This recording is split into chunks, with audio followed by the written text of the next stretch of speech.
With the latest agriculture news from across the state and nation, it's time for the AgNet News Hour from AgNet West.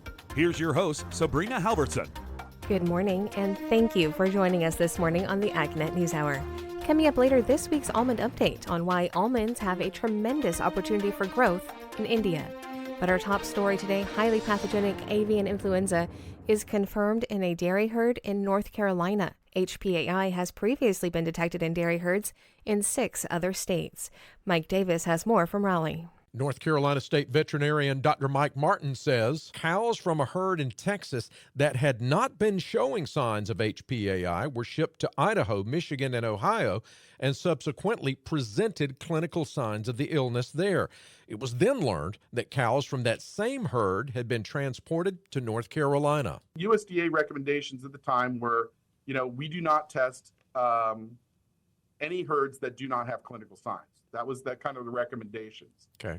But because Idaho, Ohio, and Michigan all started having cows that had these signs that then tested positive for high path AI, we went ahead and moved forward with testing this herd preemptively. And it has no clinical signs with this disease.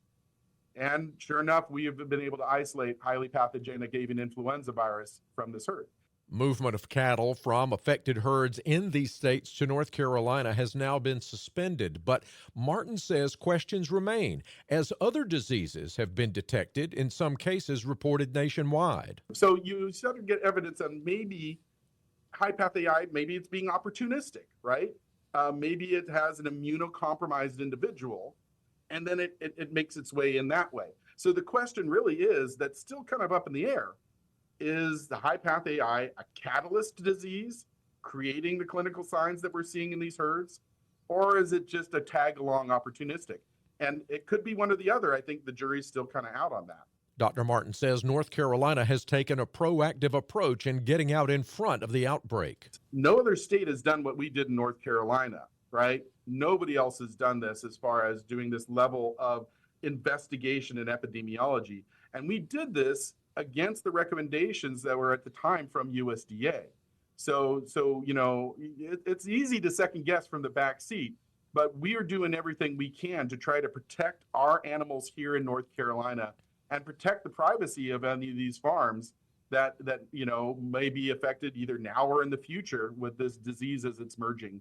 There are a trio of signs that officials are looking for in affected herds. These high-producing dairy cattle that, 1, go off feed, 2, start dropping in milk production, and then 3, have those changes in the milk that cause the discoloration and thickening. Now, is that because of high path AI? I don't think we have that answer yet, but that's what got us in this place in the meantime. So maybe high path AI is causing those signs. We're definitely following cattle with those signs, absolutely following them. Does it cause no clinical signs? And so far in this herd, we're not seeing any evidence of clinical signs associated with high path AI. That's NC State veterinarian Mike Martin. I'm Mike Davis.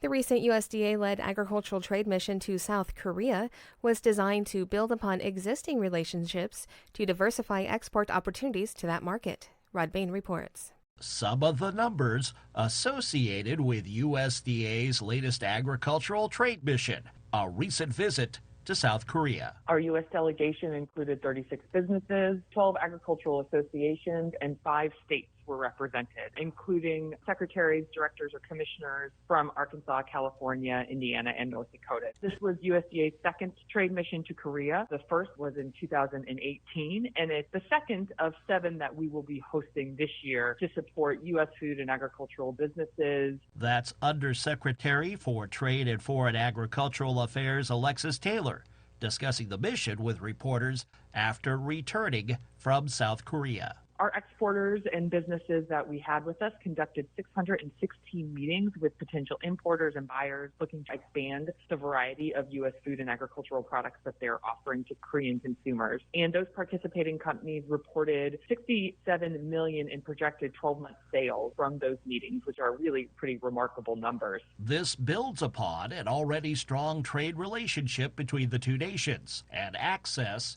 to a strong export market. Exports of U.S. food and agricultural products to Korea were just over $8 billion last year in 2023, really built upon the Korea-U.S. free trade agreement, but also a really strong and strategic bilateral relationship that we have. That $8 billion of U.S. food and ag exports made Korea our fifth largest single country export market. The top 5 U.S. agricultural exports related to Korea were beef, pork, seafood, wheat, dried distillers, grain, DDGs, and food preparation. But we also see a lot of diversity going into that market. So we see really strong interest in U.S. fruit and vegetables, nuts, dairy and eggs, coffee, distilled spirits, pet foods, and then consumer packaged goods, condiments, and sauces. Commenting on the recent mission, 2 state ag department heads and delegation members, Indiana Ag Director Don Lamb and Arkansas Ag Secretary Wes Ward. My first time to Korea, just learning about building those relationships, learning that culture, and really learning about the political situation that they're in and how that affects us. We're trying to grow our exports here in Arkansas and diversify our markets, and that certainly was a big topic for this trade mission. I'm Rod Bain reporting for the U.S. Department of Agriculture in Washington, D.C. This is the AgNet News Hour. I'm Sabrina Halvorson, and we will be back in just a moment. In today's National Spotlight, there are at least 2 bright spots in the latest USDA agricultural trade update. Gary Crawford has more. Even though the latest USDA Ag Trade Update shows exports down from a year ago, that update does have a sprinkling of good news in it. Corn, for example, after months of declining export values, corn sales have crawled back ahead of last year. Corn exports through February 2024 were $5 billion, up 4% from the previous year. USDA economist Bart Kinner says very low prices for corn have lured more buyers to it, taking sales value up again by 4%. Volume of corn exports is 42% increase. So we are exporting a lot more volume. The value is way down. But that corn at least is moving. Meanwhile, a candidate for most improved sales, it's sorghum. Sorghum exports are 369% greater than they were at this point last year. Mostly due to more purchases by China, which uses sorghum not only for feed, but also for production of liquor product and also industrial use. This is Gary Crawford reporting for the U.S. Department of Agriculture. Credibility is key with climate-smart commodities. Here's David Geiger. Getting farmers to produce climate-smart commodities means economic incentives are needed. The USDA has created the Partnerships for Climate-Smart Commodities, investing over $3 billion to do so. But they aren't asking for too much. USDA Undersecretary for Farm Production and Conservation Robert Bonney thinks farmers have been doing the practices for a while, even if it's not always been called climate-smart. It's everything from conservation till to cover crops to enhanced efficiency fertilizers. And if they adopt those practices and produce commodities, we're looking for ways to monetize the benefits for those farmers. Credibility will be key, according to Bonney. They will implement the Grow and Climate Solution Act, bipartisan legislation that tries to maintain that public confidence. They will also document the farmers' work on all 135 projects producing dozens of commodities. All those projects are required to monitor, report, and verify their climate-smart practices and the greenhouse gas benefits of those practices. At the moment, there is a bet of value in the commodity. From the recently produced climate-smart rice in Wisconsin to sustainable aviation fuels, Bonney says ultimately it has to be financially viable. This has to produce value for producers. That is the most important thing that we're doing. And in order to do that, we've got to make sure both that we get the science right, that we can measure, monitor, that we can keep the costs low. And find ways for farmers to take advantage of market incentives in the supply chain. Part of this is to go out and learn by doing, partner with farmers on the ground, figure out ways to create value here. We believe if we create that value, U.S. agriculture is going to be really, really good at this. In fact, we already are really good at it. Because the end goal is to offer a new avenue of farm production, the program is designed to aggregate all types of producers into common projects and provide an incentive to implement projects. But Bonney says the dollar amount or premium farmers may get for climate-smart production will vary from commodity to commodity. We're going to collect data on these and be as transparent as we can about what the results here. So we're early days here. We probably have 2 million acres enrolled right now, a couple thousand producers, I think. More to come as we roll these projects out. We're going to learn. We're going to learn where the value is in the marketplace here. I'm David Geiger reporting. That's today's National Spotlight. Now here's Will Jordan with the Livestock Report. In today's livestock news, here's why dairy herd depopulation is not being advised for the current avian influenza outbreak in some dairy operations. USDA's Gary Crawford reports. So far, veterinary officials are not putting mandatory quarantines around those dairies where some of the cows have contracted avian influenza. Dr. Rosemary Sifford with USDA's Animal and Plant Health Inspection Service says also right now there are no plans to depopulate cattle in herds with confirmed bird flu infections. And here's why. So far, it appears that the cattle are able to recover after a couple of weeks, go back into the milking herd. And so at this point, we do not expect to need to depopulate cattle. Dairy operators across the country are being asked to step up their biosecurity efforts and to watch their cows for symptoms of avian influenza. The primary symptoms in dairy cattle are loss of appetite going off feed and then a dramatic drop in milk production. And some of the cattle occasionally showed a slight fever. She says if you see those symptoms in your herd, contact your vet right away. Gary Crawford for the U.S. Department of Agriculture. In other livestock news, changing federal policy on milk production may still be a while, but it started moving this month. David Geiger has this report. The U.S. Agriculture Department will now consider updates to the federal milk marketing order. The deadline for modernization briefs was April 1st. Stephen Kane, an economist with the National Milk Producers Federation, says there is a huge list of requested changes, and the post-hearing gave all interested parties a chance to speak. To effectively summarize their arguments and give USDA kind of a concise document that outlines why they think the federal order should be amended this way or that way. So really what it was a summarization of what we've been working on for the last 6 months. That means a close look at what is done with federal orders and making sure it's doing the best work it can for dairy producers. One primary issue is returning to the higher of Class 1 mover. We made a change a few years ago. Turned out to not be the best decision there. So we're looking to return to the higher of mover, which worked for many years, many decades. Costs have gone up in 20 years, the last time the order was updated. Other requests look at making sure the system and formulas within orders are reflective of current milk production. We took a step back, looked at the federal order system, and said, all right, great. These need to be updated, but we can't just update one piece over there that's just going to benefit one side of the industry.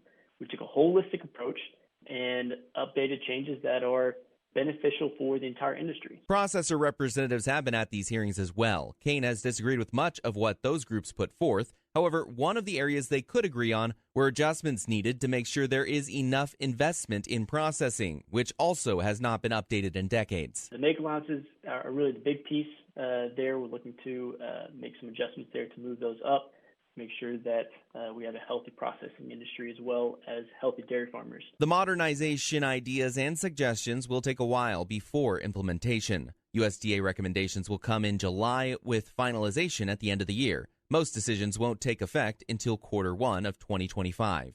I'm David Geiger reporting. I'm Will Jordan for AgNet West. This is the AgNet News Hour. I'm Sabrina Halvorson, and we will be back in just a moment with more agriculture news. Welcome back to the AgNet News Hour. I'm Sabrina Halvorson. Coming up in a few moments, we'll have today's This Land of Ours report, but first, more of the day's agriculture news. And with today's AgNet West headlines, here's AgNet West Farm News Director Brian German. The Meat and Poultry Products Industry Coalition is contesting the Environmental Protection Agency's proposed wastewater guidelines. The proposed EPA rule expands regulatory reach to include more meat and poultry facilities, prompting opposition from industry and environmental groups. Comprised of several industry associations, the MPP asserts that the guidelines could lead to hundreds of millions in costs, job losses, and facility closures. The coalition notes that according to industry analysis of the EPA's preferred option, it would result in the closure of 74 facilities, not the 16 that EPA has estimated in its proposal. MPP is advocating for a less stringent approach to avoid adverse impacts on the industry and rural job creation. At the same time, environmental groups are advocating for stricter regulations, challenging EPA's preferred option as weak and inconsistent with federal law. The Regional Agriculture Promotion Program was designed to help enable exporters to break into new markets and increase market share in regions experiencing growth.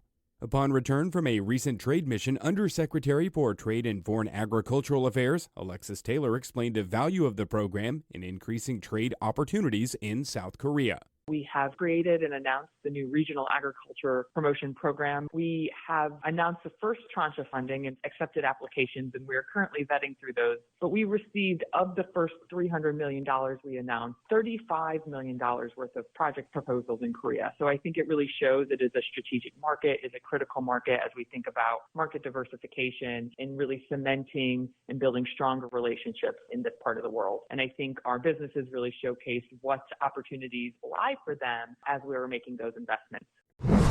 Cotton producers have a variety of benefits available through the U.S. Cotton Trust Protocol.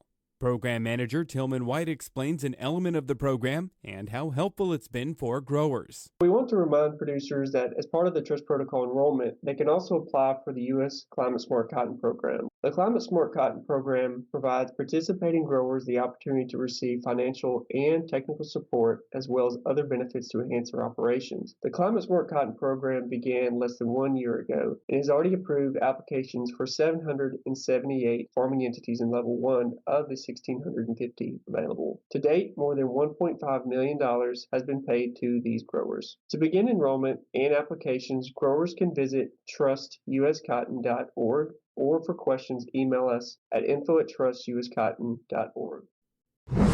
The Department of Viticulture and Enology at UC Davis is set to host a virtual workshop with a variety of speakers next week. The Emerging and Future Challenges in Viticulture program will be held via Zoom on Wednesday, April 17th, beginning at 9 in the morning. Viticulture Farm Advisor Monica Cooper will begin with a presentation on the challenges and opportunities for Napa's viticulture industry. That will be followed up by information on rootstock and mesoclimate impacts on wine grape production in the North Coast and the advances and challenges of breeding powdery mildew-resistant grape cultivars. Following the morning break, there will be presentations on grapevine rootstock's response to salinity, an update on the Greenhouse Foundation including current and future plans, along with an in-depth look at red blotch. More information about the virtual workshop is available on the upcoming events page at agnetwest.com. I'm Brian German for AgNet West Radio Network. The dairy industry responds to a new WIC final rule. That's coming up on This Line of Ours. The National Milk Producers Federation and the International Dairy Foods Association expressed disappointment in Tuesday's final rule to update the Special Supplemental Nutrition Program for Women, Infants, and Children, or WIC. The final rule maintains the proposed rule's cuts to dairy in the WIC food packages. WIC is a program ensuring that pregnant women, new mothers, infants, and children have access to key nutrients that may be lacking in their diets. NMPF President and CEO Greg Dowd says, "This rule works against the WIC program's goal of ensuring all Americans have consistent and equitable access to healthy, safe, and affordable foods." Milk, cheese, and yogurt are 3 of the 5 top redeemed items through WIC, according to the NMPF and IDFA. While disappointed in the cuts to the dairy allotments, the groups appreciate the rule's requirement that states offer lactose-free milk and a wider selection of product package sizes. Senator John Hoeven, a senior member of the Senate Agriculture Committee and ranking member of the Senate Agriculture Appropriations Committee, this week introduced the Federal Agriculture Risk Management Enhancement and Resilience, or FARMER, Act. Hoeven says the legislation will strengthen crop insurance and make higher levels of coverage more affordable for producers across the country. Essentially what it does is it puts more farm in the Farm Bill. And that's what we need to do. To get this Farm Bill passed, we need more farm in the Farm Bill. What does that mean? That means we've got enhanced crop insurance, which is exactly what this bill does, and we have to strengthen the countercyclical safety net, ARC and PLC, because that is the safety net. That is the risk management structure for our farmers and ranchers across this country. So it's vitally important, and that's what we mean. And you'll hear me say it, you'll hear our ranking member say it, you'll hear all of us say it. We need more farm in this Farm Bill in order to get it passed. And so this legislation specifically strengthens crop insurance. And how does it do it? It does it in 2 ways. One, by enhancing the buy, providing more support to buy a higher level of coverage, and that it actually provides then higher levels of coverage on a more affordable basis, not only at the enterprise level, so not only at the farm level, but also at the supplemental coverage option level, which is incredibly important that you have that. And in addition to providing that on a more affordable basis, It also directs that USDA evaluate and determine how they can make crop insurance more affordable and work better when you have large counties in your state. So Iowa's kind of set up perfectly, right, for crop insurance because it's a square state, not real big geographically, and they have 99 counties that are all like perfectly square and the same size. So SCO works pretty darn, and surprising, I don't find that surprising given the strong leadership of Grassley and Harkin over many years on a bipartisan basis, that gee, it works great in Iowa. Good job, RMA, but it went for states like, I don't know, let's just pick some at random. North Dakota, there's one. Arkansas, there's another one. Texas, where you have large counties, it needs some work. And so this is all about making the #1 risk management tool that our farmers use better. Gee, what a good idea for a farm bill. And if this is included, then I think our chances to pass this farm bill this year get much, much better. Hoeven says the Farmer Act is better for taxpayers, too. It's good for all Americans. Think about it. We talk about a farm bill being for farmers and ranchers, but a good farm bill is for every single American. Think about it. Our farmers and ranchers produce the highest quality, lowest cost food supply in the world. And every American benefits from that every single day. And remember, it's food, fuel, and fiber, but just from a food standpoint, every single day, every single American benefits from the highest quality, lowest cost food supply brought to us by our farmers and ranchers. Americans spend less of their budget than any other developed country on their food, and they have better food and a better choice, right? It's national security. We don't have to worry about food security, right? Co-sponsors of the bill include Senate Agriculture Committee Ranking Member John Bozeman. I was hoping that at this point in the year we would be able to be talking about having a farm bill completed. The good news is everybody's working in good faith to try and get that done. We're working closely with Senator Stabenow and then our House, the chairman and ranking member of the House, again, trying to put these things together so we can move forward. It's so important. The reason that risk management is vital is when you look at the income of our farmers last couple of years, greatest loss ever. We're looking at all of the economists that I talked to, including the USDA, our land grants. Find anyone that doesn't say it, we're projected to have significant losses in farm income on top of the last couple of years. So it really is, our risk management tools simply don't work right now.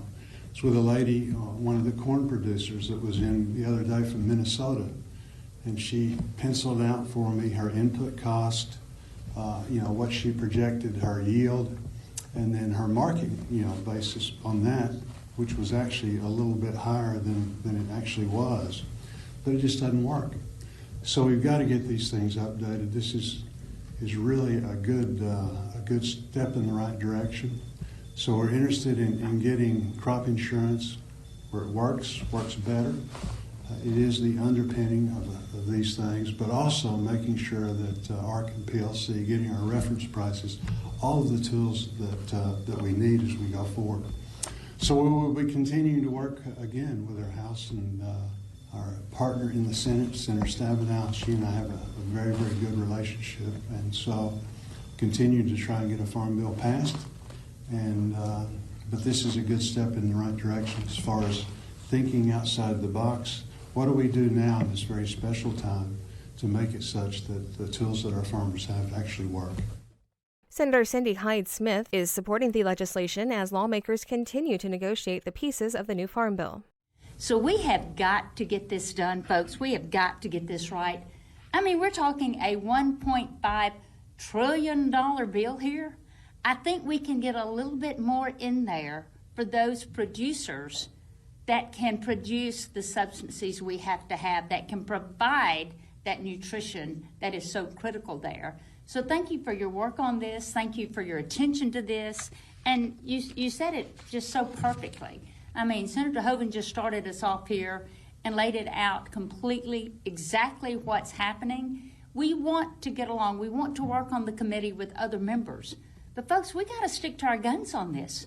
We have got to make sure we increase that small percentage there so the other half, the other 80%, more than the other half, can continue to do what they do, what we enjoy every single day. But you got to look at the farm bill. You have to look at past farm bills, what's been successful. We've got to make sure we get it right. It's going to be a few years before we do this again. We cannot give in now and say, okay, this is suitable, because it's not suitable. It's not acceptable. So thank you guys for sticking with us, for being here, that we can move forward on this with a much better outcome. Roger Marshall of Kansas says producers in his state have told him that lawmakers need to take care of crop insurance in the next farm bill. We point out that crop insurance maybe is 5 to 10% of a farm bill. And though the people in this room understand this, I think most consumers don't. That a farmer would much rather harvest a crop than collect crop insurance. No farmer makes any profit from crop insurance. Again, it allows us to plant next year's crops, which helps keep the cost of foods down in the long term. You know, it's not surprising that the cost of crop insurance to the farmers has gone up and up and up, because it's going to parallel the input costs that they've got. Banks out there are not going to make a loan on any type of farmer unless they have crop insurance. And when your input costs go up, diesel and fertilizers, the value of that crop is going to go up, so it would make sense that crop insurance is going to have to go up as well. Meanwhile, commodity prices down 10 or 20%, and that's resulted in the largest decline in farmer income we've seen year over year in decades as well. So all these reasons add up to why we need to support Senator Hovind's bill and make sure that this is included in a farm bill. If we get this piece of the puzzle solved, the rest of the farm bill is going to fall in line. Patrick Johnson is the vice chairman of the National Cotton Council. His group supports the legislation. The public-private crop insurance program is really a cornerstone of the farmer safety net, and farmers want crop insurance and farmers need crop insurance. Hovind's legislation is supported by the American Farm Bureau and several other agricultural organizations. This is the AgNet News Hour. I'm Sabrina Halvorson, and we will return in just a moment. Welcome back to the AgNet News Hour. Brian German has this week's Almond Update. Today's Almond Update includes this month's marketing bulletin from the Almond Board of California. Back in February, Almond Board of California staff embarked on their annual trip to India, this time led by President and CEO Clarice Turner, her first trip to the region at the helm of ABC, and her first time back to the market for some time. Turner's trip included participation in an almond conference hosted by ABC and attendance at the renowned Gulf Food Show, where she shared insights into the burgeoning potential for almond trade in India and showcased California almonds on the global stage. Turner, reflecting on her experiences in India, expressed profound enthusiasm about reconnecting with the vibrant Indian culture and exploring new avenues for almond trade. My take on India is that there's a tremendous opportunity for growth. The Almond Board hired Deloitte to come in and look at our growth strategy, and they too highlighted India as potential for growth. Specifically, if you don't know, India, half the population in India is under 30 years old, and they have increasing awareness and are placing more value on health and what they eat, probably and thanks to COVID and raising that awareness. But that population is also growing and is now the largest in the world and has favorable macroeconomic conditions at this point, and also political, which adds a layer of stability, which makes markets attractive, of course. And then underlaying there is a cultural propensity for almonds, which is terrific because almonds have been part of Indian culture for a very long time. In fact, they're part of Ayurveda, which is having sort of a resurgence in population with younger people, and because it does talk a lot about health. During the ABC-hosted conference in India, Turner engaged in discussions with industry leaders, including ABC's own Sudarshan Mazumdar, to dissect market dynamics and formulate strategic growth initiatives. We are so lucky to have Sudarshan in market because he is all things almonds. And it was very evident the respect that he commands and the vastness of his network when we were there, along with the partners that we leverage in the market to deliver our programs over there and help us to think through strategically about where we go from here. The conference that we held had a lot of different pieces and parts to it, really great discussions that were facilitated by Julie Adams and our trade and regulatory leader. And we talked a lot about just the market dynamics of what's going on in India. What is the volumes that are coming in? How's it coming in? What's the tariff situation? What does it look like in the future? Lots of different background on all the moving parts because it is a fairly complicated market, certainly lots of growth there, but also very complicated. We did talk about, and we had Deloitte present some numbers in terms of growth of Indian population, where we see that going, which segments are growing, where they're growing. And to your point, Taylor, we talked about tier 2 and tier 3 markets and how we can expand and grow in India.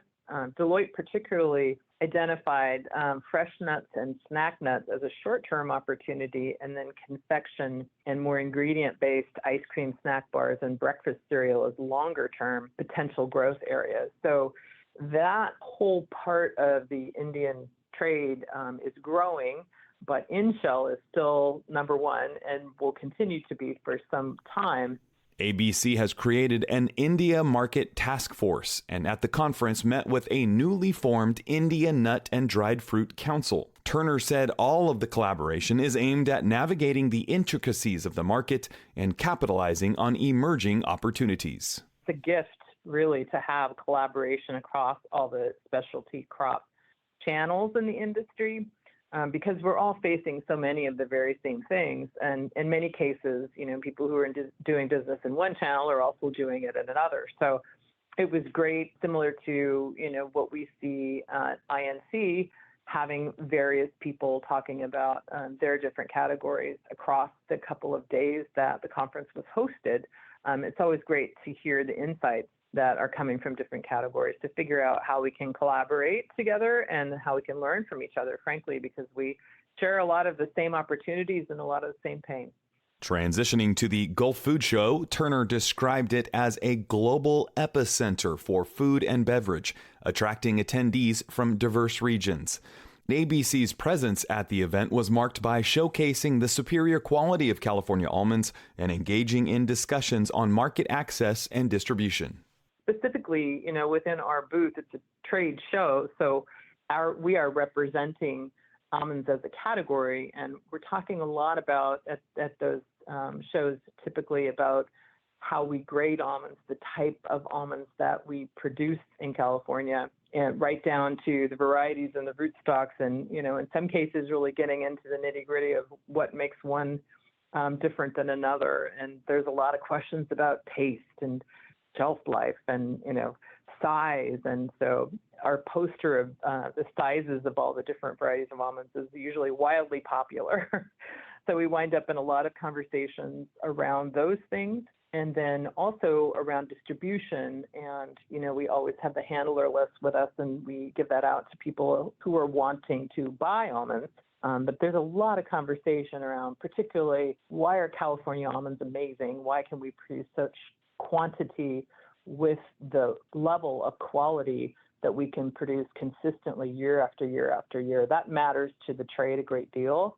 And so telling them, our story in terms of our Mediterranean climate and our wonderful legacy of farmers that we've had in the state, particularly in the almond industry, for almost 175 years. It's really fun to be able to tell those stories and interact and, give people whatever information they're after. And it's a variety of things, but it's really engaging, and it's developing relationships literally all around the world. ABC's marketing initiatives, including new innovative commercials blending tradition with modernness, garnered significant attention at the two shows. Turner said the new ads were debuted during the trip, promoting California almonds and resonating with global consumers. It does a really nice job of blending tradition with 21st century because there's this whole thing about swipe left and swipe right in the commercial. Which is just so well executed. And there's several versions of it. I think there's 8 versions. So they did a really nice job at maximizing all that goes into, setting up to film something like that. But it makes me smile every time I see it. The music is perfect. The acting is perfect. The set design, costume design, really, really great. And it showcases the health of almonds and the impact in this case on skin and hair. And that's this month's marketing bulletin from the Almond Board of California. You are listening to the AgNet News Hour. Now for more news. Animal disease experts are collecting a massive amount of data on the outbreak of avian influenza in dairy herds. Gary Crawford has more. It started back in mid-March when dairy operators in Texas and Kansas began noticing some of their animals were showing signs of illness, which turned out to be avian influenza. On March 25th, lab tests confirmed the presence of highly pathogenic avian influenza in cattle from 2 dairies in Texas and 2 in Kansas. Since then, there have been confirmations of bird flu infections among cattle in Michigan, New Mexico, Idaho, and Ohio. That was as of this past Thursday, April 4th. Livestock disease experts are working to find out more about how dairy cattle are coming down with avian influenza. Dr. Rosemary Sifford with the USDA's Animal and Plant Health Inspection Service told us. It is really important at this time for us to receive information about these herds and receive samples from these herds so that we can get a more clear picture of exactly what's going on. And so we have epidemiologists who are working with producers to gather up information, and we're working with our state animal health officials to get samples into the lab for testing. All of that information helps us to understand much more clearly what role high-path avian influenza is playing in this overall illness in dairy cattle and what we can do to more effectively prevent it in the future. And so looking at that data and those test results, we will continue to develop recommendations for producers for how to control and prevent the illness that they're seeing in dairy cattle at this time. So far, veterinary officials are not putting mandatory quarantines around those dairies where some of the cows have contracted avian influenza. Dr. Rosemary Sifford also says right now there are no plans to depopulate cattle in herds with confirmed bird flu infections, and here's why. So far, it appears that the cattle are able to recover after a couple of weeks, go back into the milking herd. And so at this point, we do not expect to need to depopulate cattle. Dairy operators across the country are being asked to step up their biosecurity efforts and to watch their cows for symptoms of avian influenza. The primary symptoms in dairy cattle are loss of appetite going off feed and then a dramatic drop in milk production. And some of the cattle occasionally show a slight fever. If you see those symptoms in your herd, contact your vet right away. Gary Crawford for the U.S. Department of Agriculture. A weather system currently over the south-central U.S. is moving eastward and expected to provide a myriad of active weather conditions during its trek. Rod Bain has more. Active weather continues over much of the nation, currently in the form of a storm system crossing the south-central U.S. this week. That system is fueling heavy rain, some locally severe thunderstorms across the south. USDA meteorologist Brad Rippey adds this system is a slow mover. This system is going to take its time, first drifting into the mid-south, then moving northeastward into the eastern Corn Belt by Thursday. The system will eventually move northward and weaken across eastern Canada late in the week. With active weather from this system expected over the next 5 days, including thunderstorms and potential heavy winds, hail, and tornadoes. The bigger story, I think, with this system will be the widespread heavy rain. Pretty much everybody east of a line from East Texas to Lake Michigan will see at least an inch of rain with this system. With impacts ranging from beneficial crop moisture to possible flash flooding and field work delays. I'm Rod Bain reporting for the U.S. Department of Agriculture in Washington, D.C. That's today's top agriculture news. I'm Sabrina Halvorson. Thank you for sharing your morning with us. To get more information on the topics you heard today, visit AgNet West online at agnetwest.com. You can also stay connected by following us on our social media at AgNet West on Facebook, Instagram, and Twitter. You can also find our broadcast team of Brian German and Sabrina Halvorson on Facebook and Twitter. Thank you for listening to the AgNet News Hour from AgNet West. AgNet West Radio Network, your primary choice for agriculture news.